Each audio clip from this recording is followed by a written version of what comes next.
By the time the lights went out in the basement of City Hall, Riley Hart had already highlighted 7 names. The room went black in a single heavy click. The humming fluorescent tubes overhead died, leaving nothing but the faint orange spill from a stairwell exit sign behind her. She didn't move. Her cursor still blinked on the zoning map in front of her, the monitor a pale rectangle in the dark. On the screen, the city of Greybridge spread out in ghostly lines, streets, parcels, flood zones, overlaid with tiny red dots. Each dot was a person who had gone missing. "Records closes at 6, Ms. Hart," a voice called from somewhere in the dark behind her, closer than it should have been. Riley's hand tightened on the mouse. "It's 5:58, she said. A flashlight beam snapped on, carving a narrow path across boxes and metal shelves. It found her face, making her squint. The records clerk, Benson, stood in the doorway with his usual bored expression, but his free hand gripped the doorframe a little too hard. "Computers auto-log off at 6, he said. "If you're not out by then, you get to file a request to get back in. Tomorrow." Riley glanced at the screen one last time. On the map, the red dots formed a crooked line that traced the path of the Northline Infrastructure Corridor, an underground stormwater tunnel the city had pushed through approval 8 years earlier with an emergency ordinance. 7 disappearances, 8 years, all within 50 yards of the corridor's boundaries. "I just need to print this parcel overlay," she said. 40 seconds.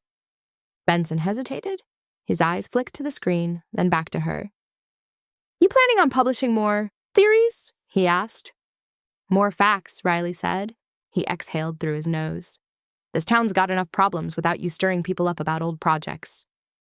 "That old project cost the city $120 million, she said.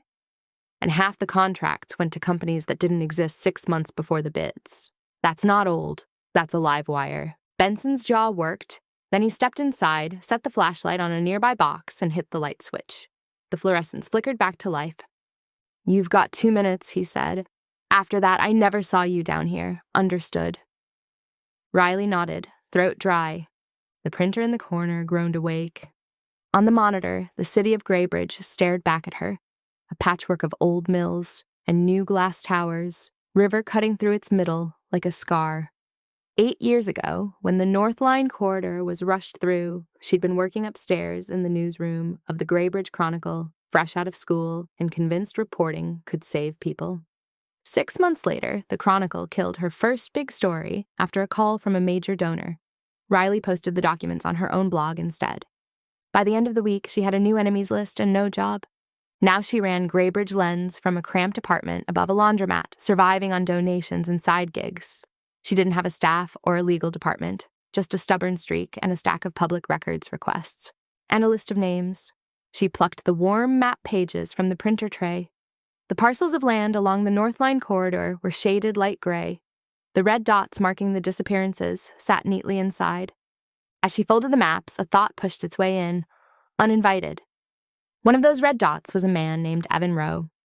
3 years ago, Evan had called her from a payphone, voice shaking, asking if she could meet him about what they buried under the viaduct. He never showed. 2 days later, his landlord reported him missing. His apartment had been cleaned out. Even the carpet was new. Police called it voluntary absence.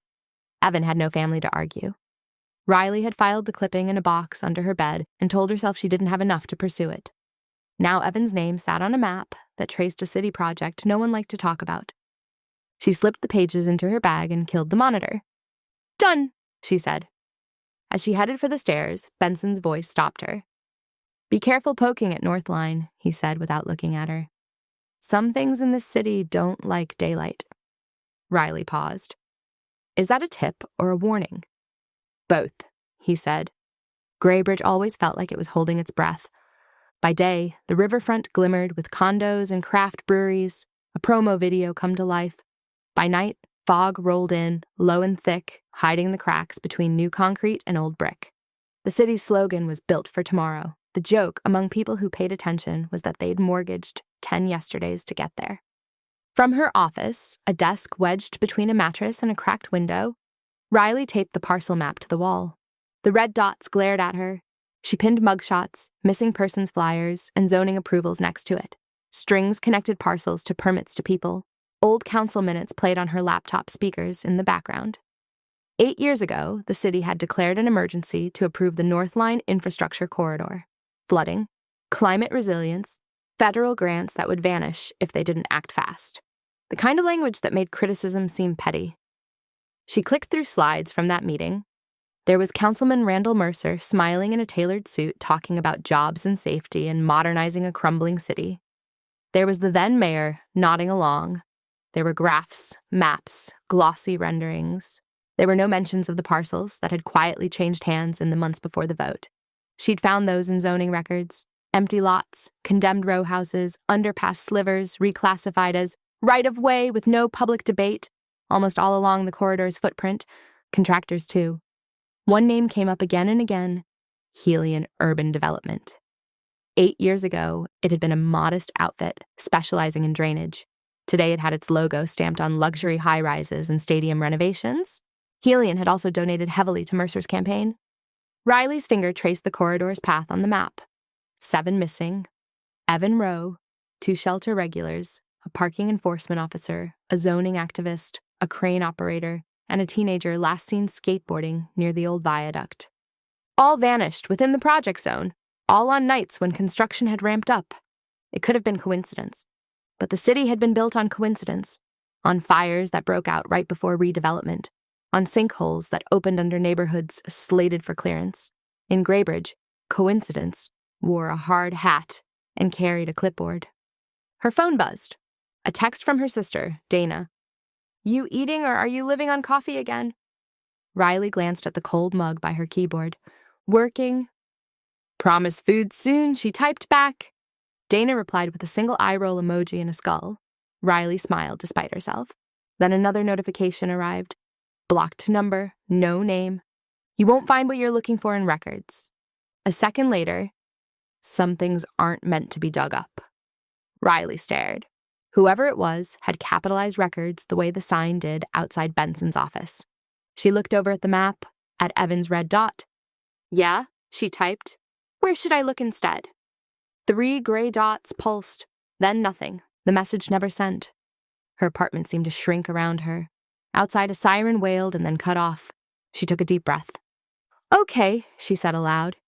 "If records are the surface, where's the bedrock?" She opened a new browser tab. City engineering contracts, Helion Urban Development, Northline Corridor, environmental impact statements if they existed, complaints, lawsuits, any hint that someone had pushed back. A name surfaced: Thomas Greer, senior city planner, retired. He'd submitted a memo just before the Northline vote, flagged urgent concerns regarding displacement and safety. The memo never appeared in the council packet. Greer wrote his office number in the footer, and, handwritten next to it in blue ink on the scanned original, a note: "This shouldn't be buried." Riley copied his home address from a retirement announcement posted in a local neighborhood blog. It was across town, near the river. She grabbed her recorder, her coat, and a stale granola bar, and headed out. Personal risk came with the job. She'd known that since her Chronicle days, when a developer threatened to sue her into oblivion. Most threats were bluster. A few weren't. Every time she knocked on a stranger's door with a microphone in her pocket, she was betting that curiosity was worth the gamble. Tonight, the bet felt heavier. Greer's townhouse backed up to the river, its bricks the tired red of old blood. Lights glowed behind the curtains. He answered the door with the chain still on, peering out like he expected debt collectors. "Mr. Greer, I'm Riley Hart. I run Greybridge Lens." "I know who you are," he said. He didn't sound pleased. He looked over her shoulder at the street. "You shouldn't be here." "I'm looking into the Northline project," she said.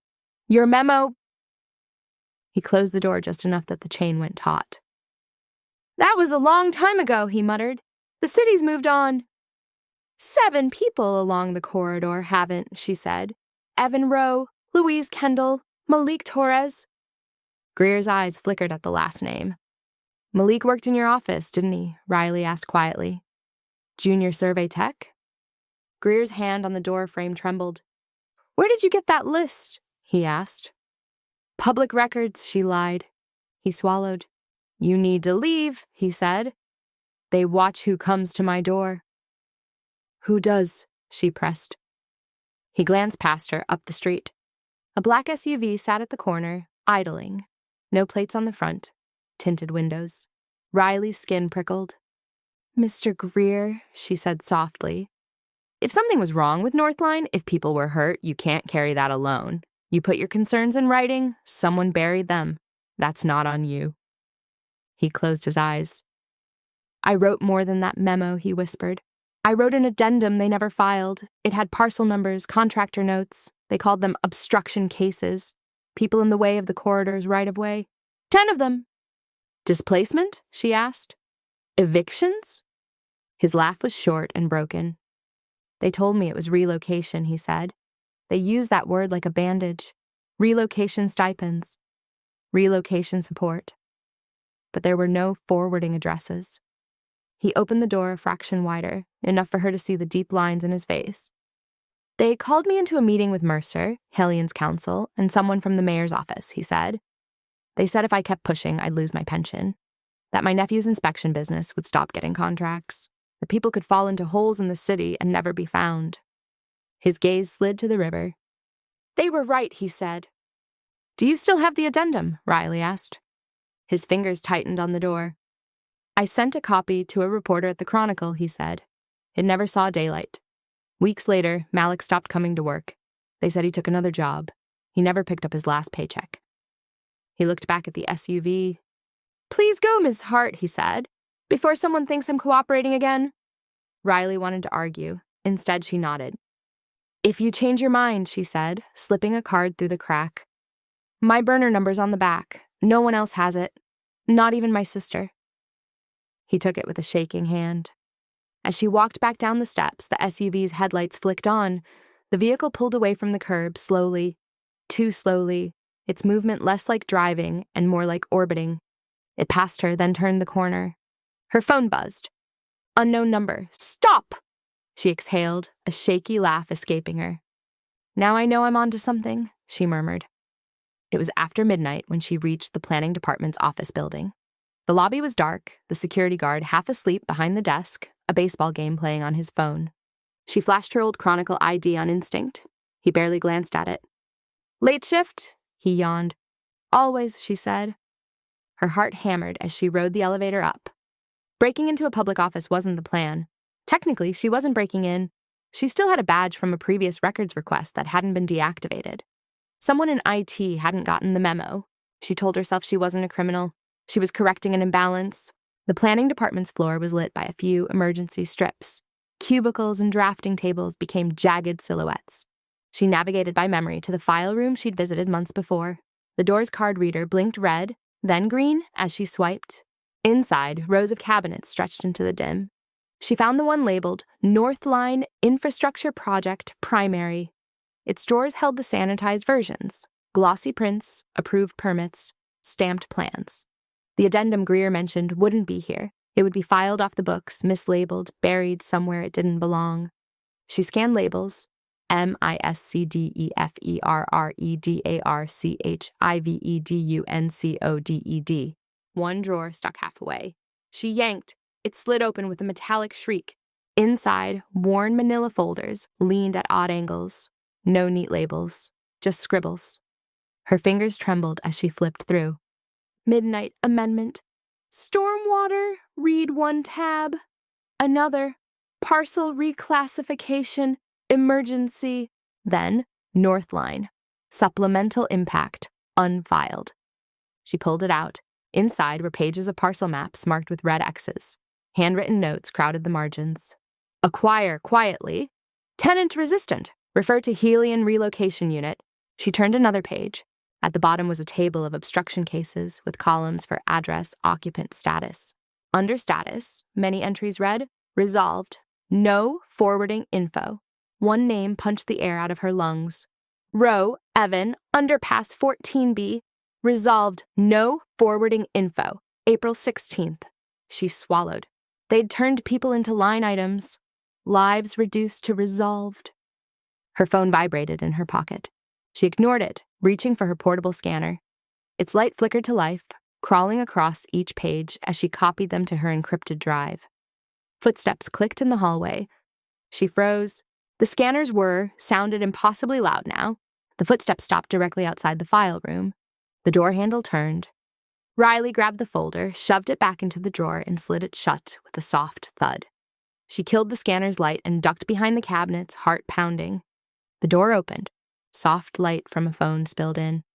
Someone stood in the doorway, their silhouette slim, posture relaxed. Fingers tapped on glass. A flashlight beam swept lazily across the room, passing over cabinets, floor, the edge of her shoe. She held her breath. The light lingered on the drawer she'd just closed. The person stepped inside. Their shoes were polished, the sound sharp against the tile. "Always the same drawer," a low voice said. "People are so predictable." Riley's palms were slick. The flashlight shifted away, back to the doorway. "Nothing," the voice called. "Probably just cleaning staff." Another voice answered from the hall, muffled. Then the door clicked shut. Riley waited 30 seconds, then 60. Her lungs burned.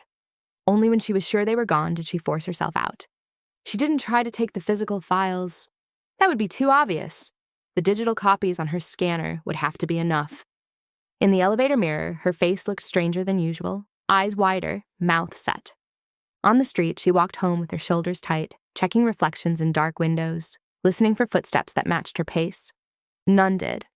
But the city felt closer than usual, its alleys and overpasses, leaning in, listening.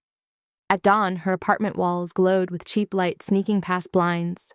The scanner files transferred to 2 separate encrypted drives. One she hid inside a hollowed-out law textbook. The other she uploaded to a cloud server registered under a fake name. The supplemental impact document was worse than she'd thought. It linked Helion's relocation unit to city-funded security contractors. It referenced incident management at 3 sites that matched known disappearances. It showed Councilman Mercer initialing the pages next to a note about containing activism fallout. It wasn't a smoking gun. It was a box of ammunition. Her phone buzzed on the desk. Unknown number again? She considered ignoring it, then answered. "Riley Hart," she said, voice rough. Silence crackled for a second. Then a distorted voice spoke, as if filtered through software. "You're not the first to pull that file," it said. "The last person who did ended up as a line in it." Her throat tightened. "Who is this?" "You want proof?" the voice continued. "Check your mailroom in 10 minutes. Blue envelope, no return address. Use a clean machine to open what's inside." The line went dead. Riley stared at the phone. Her instinct screamed trap. Her other instinct, the one that had ruined safer careers and cost her sleep, said this was the kind of risk that separated rumors from evidence. She grabbed her keys. The mailroom downstairs smelled like detergent and metal. Rows of boxes, unloved plants, a bulletin board curling at the edges. On the floor, beneath her unit slot, lay a single blue envelope. Thick, no markings. She picked it up carefully, feeling for wires, bulk, anything off. It just felt like paper and plastic. Back upstairs, she powered on an old laptop she kept offline for opening questionable files. No personal logins, no saved passwords, just a stripped-down system and paranoia. Inside the envelope, a USB drive with the city's crest laser-etched on it. Her pulse kicked. She plugged it in. The drive contained one folder, Northline-Exec Session Audio. Her mouse hovered. She clicked. Voices filled the tiny room, slightly tinny, like they'd been recorded from a vent. "Can't delay the vote," Mercer's voice said. "The grant window closes in 2 weeks. We get this done now, or we lose leverage for the stadium." Another voice, older, cautious. "We're already hearing from residents along the proposed run. Displacement is going to be a problem." "Helion has contingency teams," a third voice cut in. A woman, clipped, corporate. "They've handled obstruction before. We classify the underpass communities as safety hazards, partner with law enforcement. Relocation happens quietly, no headlines." "And if they don't go quietly?" the cautious voice asked. A brief pause. The room and the recording seemed to hold its breath, like the city. "People fall through cracks in Greybridge all the time," the woman said. "We're just widening the cracks." Laughter, low and ugly. Riley's skin crawled. The audio skipped forward as if someone had cut out a chunk. "And what about that reporter at the Chronicle?" another voice asked. "Hart. She's already poking around zoning." "We've neutralized that," Mercer said. "She's nobody now, a blogger with a grudge. By the time she connects dots, Northline will be concrete and steel." "Still," the woman said, "keep an eye on her. We don't need another Hart situation." The recording stopped. Riley sat very still. They'd said her name 8 years ago, in a room where they'd decided people's lives were acceptable collateral. She wasn't a glitch in their system. She was a threat they'd already logged. Her first impulse was to upload everything immediately, to blast the documents and the audio and the map across every channel she had. Then she pictured the black SUV outside Greer's house, the footsteps in the file room, the blocked number texts. If she dumped it all at once, they'd come for the source. For Greer, for Benson, for whoever had slipped the USB into her world, maybe for Dana, and for her. She needed to move like they did, carefully, in phases, each story a wedge in the cracks they'd widened. She opened a new document. Title, How Greybridge Buried Its Missing Under Concrete.